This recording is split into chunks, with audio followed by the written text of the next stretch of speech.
tous. Aujourd'hui, plutôt que faire une fiche de révision, je me suis dit que j'allais vous copier des conseils pour faire des fiches de révision.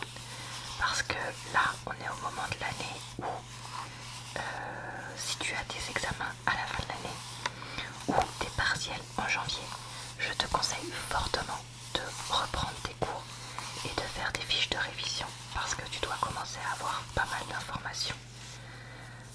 Et moi c'est ce que j'ai fait pendant mes études, que ce soit au lycée et après.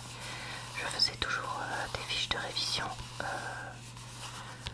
au mieux, au fur et à mesure quand je pouvais, et sinon pendant les vacances. Vraiment des fiches synthétiques avec les essentiels, à savoir pour les partiels ou pour le bac ou le brevet. Donc aujourd'hui, on va voir un peu ensemble quelques conseils que j'ai trouvés sur internet pour ça. Donc, conseils. Je suis sur le blog Les Bons Profs si tu veux savoir ou retrouver en détail ce que je te raconte. Donc, conseils pour fiche de révision. Après, je dis pas que tout le monde doit faire des fiches. Moi je sais que certaines personnes détestent faire les fiches et n'en ont pas besoin.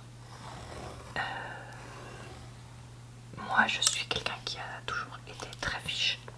Donc c'est quelque chose dont j'avais vraiment besoin. Et après, je reste réaliste. La majorité des gens que je connais pour les examens qui ont bien réussi faisaient des fiches. Donc c'est pour ça que c'est quelque chose que je conseille. Mais après, je sais que c'est pas forcément pour tout le monde. Et surtout, c'est pas pour tout. Parce qu'il y a des cours où il y a par exemple beaucoup d'exemples, mais qu'il faut quand même retenir. Oui, tu peux faire une petite fiche synthétique, mais il va falloir quand même que tu reprennes beaucoup le cours. Donc, en premier, il faut donc présenter la fiche avec la matière, le chapitre. Moi je conseille d'écrire le titre en entier, les titres de partie et éventuellement c'est bien de mettre des numéros aux fiches par matière notamment, ou par semestre si tu veux, ou trimestre. Comme ça au moins quand tu les sors de ton classeur de fiches, tu peux les remettre. Ensuite, il faut noter les indispensables. Et ces indispensables à écrire, ce sera toujours les dates, les définitions,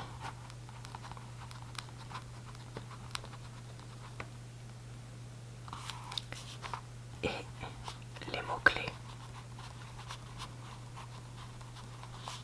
les formules pour les matières à formule, le nom des grands courants, aussi donc les périodes et les mouvements, plus éventuellement quelques exemples, parce que dans certains types de travaux vous serez amené à citer quelques exemples. Ensuite, donc, la première étape, une fois qu'on a déterminé et qu'on a en tête ça, il faut toujours vérifier que son cours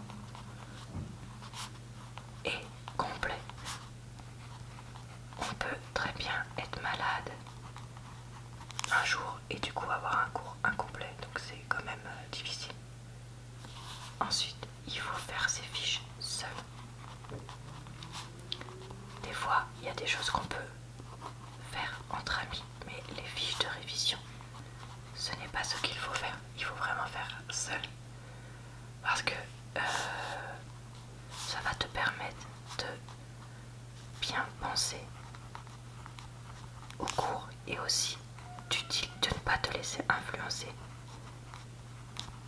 sur d'autres méthodes pour faire des fiches. Tu pourras toujours comparer tes fiches après, mais au moment où tu l'as fait, il faut que tu te dises bon bah voilà ma méthode. Et puis voilà. Ensuite, il faut utiliser des abréviations.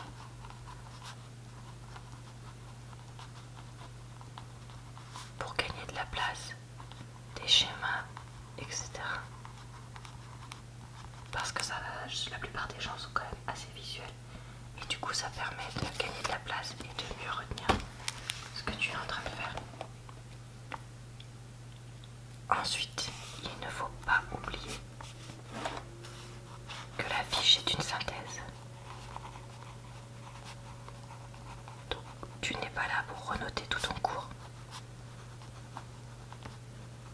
Il faut vraiment beaucoup résumer et filtrer les informations. Filtrer les infos.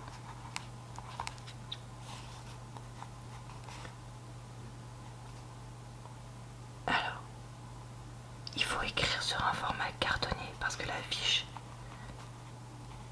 c'est quelque chose que tu vas beaucoup manipuler.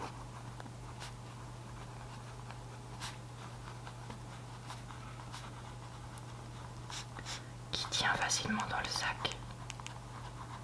Parce que tu vas être amené à les déplacer facilement dans le sac sans être plié.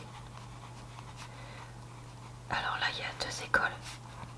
Il y a l'école fiche Bristol, donc vous savez les fiches format A5 qu'on peut utiliser, mais on peut aussi acheter des petites flashcards un peu à l'américaine, à peu près grandes comme ça, où vous pouvez faire un système de questions-réponses, donc d'un côté des questions et de l'autre côté des réponses. Pour moi ça c'est aussi des fiches de révision, et vous pouvez du coup écrire des choses synthétiques sur...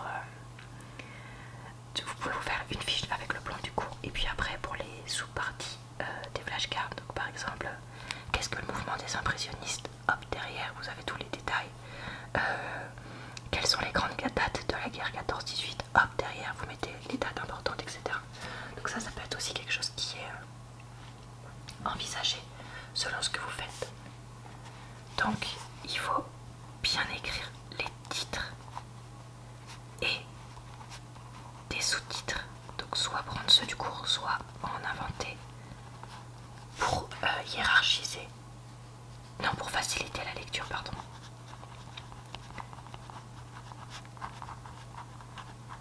Et il faut aussi utiliser un code couleur pour hiérarchiser justement les informations.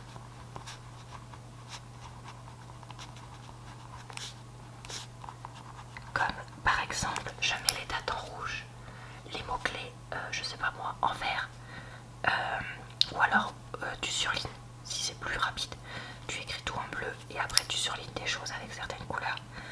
Donc tu surlignes les titres en, je sais pas, rose, et les sous-titres, etc. en bleu, et les mots-clés en jaune, les dates, tu les encadres en rouge, des choses comme ça. Enfin, il faut que tu te fasses un code couleur qui est facile à utiliser et que tu puisses retenir facilement, parce que tu vas pas le changer toutes les fiches, sinon il n'y a plus d'intérêt.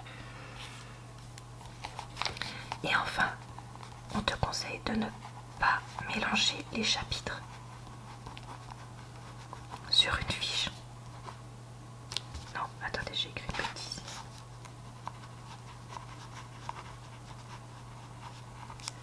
Parce que sinon c'est pas possible. Donc c'est un chapitre par fiche. Ça c'est vraiment l'idéal de faire l'équivalent d'une fiche Bristol recto verso par chapitre, voire un groupe de fiches, notamment si tu es au bac ou au post-bac. Là il y a peut-être certaines choses qui seront plus longues, donc dans ce cas là tu peux faire comme ça. Mais voilà, c'est vraiment des conseils que j'ai trouvés donc dans cet article. Ensuite dans l'autre article, j'avais vu d'autres conseils qui étaient pas mal. Là je suis sur réussirmesétudes.fr. C'est d'utiliser un code couleur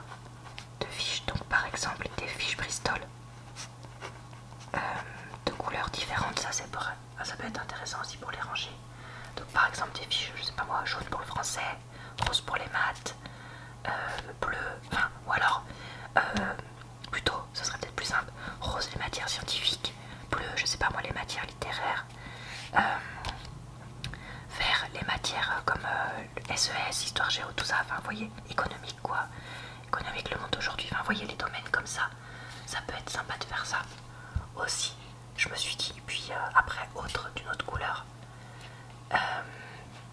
voilà, il disait vraiment qu'il fallait être avec le plus synthétique possible.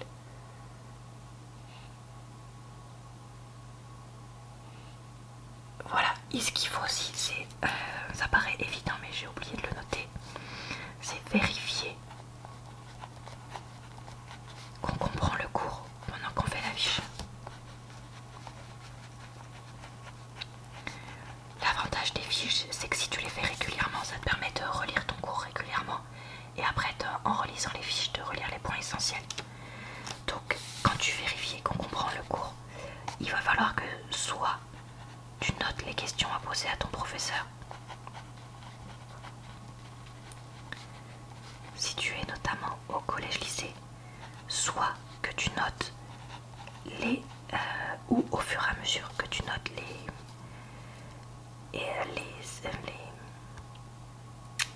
comment dire, que tu notes les éléments supplémentaires que tu as vus. Donc par exemple, si tu as lu un livre à la bibliothèque universitaire, tu vas noter les exemples en plus, ou s'il y a un mot que tu comprenais pas, que tu as cherché la définition, que ce soit dans un livre ou sur internet, tu la notes en plus, etc. Donc tout ça, c'est des choses que tu peux tu vas pouvoir enrichir ton cours. Enrichir, pour l'enrichir et puis aussi pour être certain que tu le comprennes. Donc ça, c'est vraiment aussi important.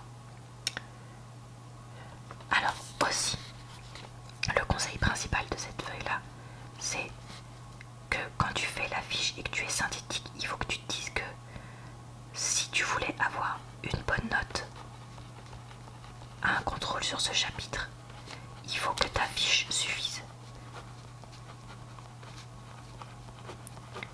Donc oui, il faut être synthétique, mais il faut aussi bien voir ce qu'on attend de toi. Est-ce qu'on attend de toi que tu apprennes et que tu récites tes dates? Dans ce cas-là, il faut bien que tu mettes toutes les dates en entier. Est-ce qu'on attend de toi que tu fasses des explications de texte? Dans ce cas-là, il va peut-être falloir que tu cherches des figures de style, etc. Est-ce qu'on attend de toi que tu étudies, que tu cites des exemples? Dans ce cas-là, il faut que tu aies une fiche avec des exemples, etc. Donc, quitte à faire des fiches pour différentes fonctions. Par exemple, en histoire géo, imaginons, je reprends de mon exemple de tout à l'heure, la guerre 14-18. Une fiche avec toutes les dates de la guerre 14-18. Une fiche avec le nom des partis politiques, des personnes qui ont joué un rôle, etc. Et puis une fiche sur je sais pas moi, les différents pays impliqués, des choses comme ça. Plutôt que faire une longue fiche avec tout dessus, peut-être séparé en différentes fiches. Parce que comme ça, tu pourras peut-être mieux t'adapter au sujet, je ne sais pas. Enfin voilà, ça c'est aussi à toi de voir ce qu'on attend de toi. Donc voilà, les fiches thématiques, ça peut être aussi une bonne solution. Alors je pense par exemple dans certaines matières où tu dois faire des dissertations, que ce soit par exemple en français, en philosophie, en histoire, en SVT, des choses comme ça. Il y a des fois des sujets pour lesquels tu dois faire des dissertations, notamment au baccalauréat. Du coup, ce que tu peux faire aussi pour préparer les examens, c'est faire des fiches de plan type qui pourraient marcher pour tel ou tel sujet, parce qu'il y a des sujets qui reviennent quand tu lis ton cours, et puis les montrer à ton professeur pour qu'il ou elle voit ce qu'il en pense, ou éventuellement si tu as des séances d'AP ou de soutien, c'est aussi le moment d'en parler. Voilà, est-ce que j'ai tout dit de ce que je voulais? Oui, voilà, j'ai dit tout ce que je voulais, donc j'espère que je vous ai aidé et que je vous ai donné des idées. Je vous encourage, comme je le disais, à faire des fiches si vous êtes comme une majorité de gens et que ça vous aide. Soyons réalistes, les neurones qui sont dans notre cerveau, ils ont besoin d'être renforcés en revoyant les infos pour que leur connexion reste. Donc il y a un moment où de toute façon il faut revoir les infos, il n'y a pas de secret. Donc voilà, j'espère que cette petite vidéo méthode et conseils de révision vous a plu. Si jamais c'est le cas, je pourrais